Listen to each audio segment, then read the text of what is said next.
السلام علیکم ناظرین، باریک بھووں کا فیشن ختم ہوا، اب فیشن کی دنیا میں گھنی بھووں کا راج ہے۔ دراصل مغرب میں گھنی بھووں والی ماڈلز کے آنے کے بعد پوری دنیا میں گھنی بھووں کے جس چلن کا آغاز ہوا ہے، اس نے پاکستان کی ماڈلز اور اداکاراؤں کو بھی متاثر کیا ہے۔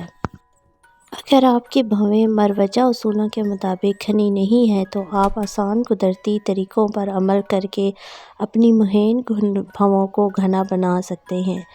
ناریل کا تیل، اس میں وٹامن ای کے علاوہ پروٹین اور فولاد بھی پایا جاتا ہے، جو گھنے اور صحت مند بالوں کے لیے نہایت مفید ہے۔ یہ تیل بالوں کو عمومی طور پر گہری رنگت عطا کرتا ہے۔ آپ ناریل کے تیل کو روئی میں لگا کر بھووں پر ملیں، اس جگہ پر ہلکے ہاتھ سے مساج کریں، پھر رات بھر کے لیے یوں ہی رہنے دیں۔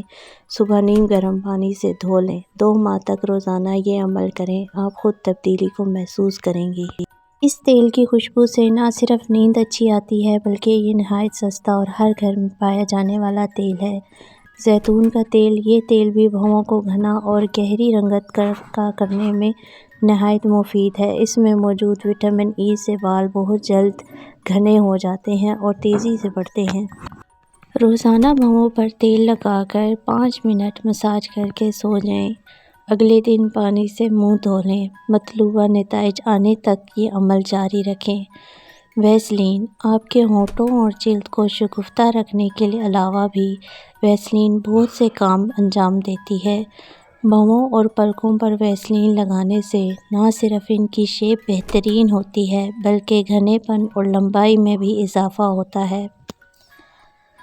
ویسلین میں پائے جانے والا موئسچرائزر بالوں کو گھنا کرتا ہے اور بھووں کے اوپر والی جلد کو شگفتہ رکھتا ہے۔ ویسلین لگانے کے لیے چہرے کو میک اپ سے صاف کر کے نیم گرم پانی سے دھو لیں اور تھپتھپا کر خشک کر لیں۔ روئی کی مدد سے ویسلین کو اوپر کی جانب کرتے ہوئے بھووں پر لگا لیں۔ رات بھر کے لیے لگا رہنے دیں۔ دن میں 2 بار یہ عمل کریں۔ ویسلین میں موجود پیٹرولیم نمی کو جلد کے اندر داخل کر دے گا۔ جلد کو غذائیت ملنے سے جلد کھل اٹھے گی اور بھویں بھی گھنی ہو جائیں گی۔ انڈے کی زردی بالوں کا بنیادی جزو کیراٹن ہے۔ یہ پروٹین کی ایسی قسم ہے جو انڈے میں بھی پائی جاتی ہے۔ یہ بالوں کی عمومی صحت بہتر بناتا ہے۔ انڈے کی زردی کو بھووں پر لگانے کے بعد بعینہ وہی فوائد ہیں جو بالوں کے لیے ہیں۔ یہ بھووں کو گھنا بناتی ہے۔ ایک انڈے کو توڑ کر زردی علیحدہ کر لیں۔ زردی کو اتنا پھینٹیں کہ گاڑھی ہو جائے، پھر روئی کی مدد سے زردی کو بھووں پر لگا لیں۔ 15 منٹ کے بعد روئی کے پھائے کو گیلا کر کے صاف کر لیں۔ ہفتے میں 2 مرتبہ یہ عمل دہرائیں۔ جب توقع کے مطابق نتائج حاصل ہو جائیں تو اس طریقے پر عمل درآمد روک دیں۔ ارنڈی کا تیل، بالوں کی نشو و نما کے لیے جمیکا کی سیاہ ارنڈی کا تیل بہت مشہور ہے۔ اس تیل میں وٹامنز، پروٹین اور فیٹی ایسڈ پائے جاتے ہیں اور یہ سب بالوں کی خوراک ہیں۔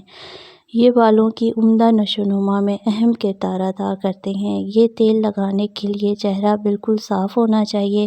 پہلے نیم گرم پانی سے چہرہ دھو لیں۔ روئی کے پھائے کو تیل میں ڈبو کر زائد تیل نچوڑ لیں اور روئی کو بھووں پر ملیں۔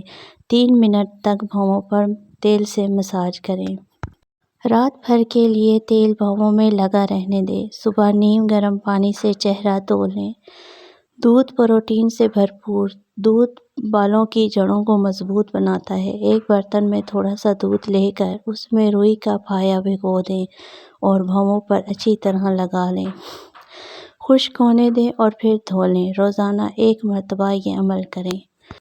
گھیگوار، کیراٹن سے بھرپور گھیگوار بالوں کی نشو و نما بہتر بناتا ہے، بالوں کو لچک فراہم کرتا ہے اور ٹوٹنے سے بچاتا ہے۔ گھنی بھووں کے لیے گھیگوار کے پتے میں سے جیل نکال کر بھووں پر اس کا مساج کر لیں۔